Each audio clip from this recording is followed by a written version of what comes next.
Núñez. Sale el Núñez que le quiere regalar a su hija un viaje en avión, en avioneta. Va para allá, para el avionetero, para el tío de la avioneta, ¿vale? Dice,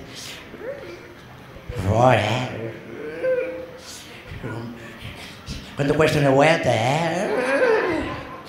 Digo, 600 euros. 600 euros. És miserable, per ser indeseable, no? És molt car, sisplau.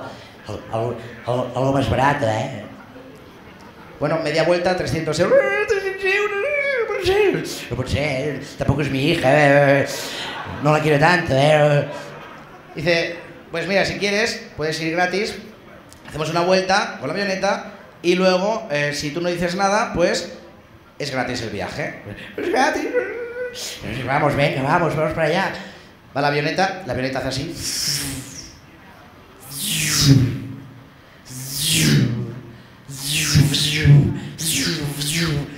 Para aquí. Aterrizó mal, Y el tío flipando, el piloto. Señor Núñez, pero no ha dicho nada. Te voy a confesar, He estado a punto de chillar cuando se ha caído mi hija, Es así,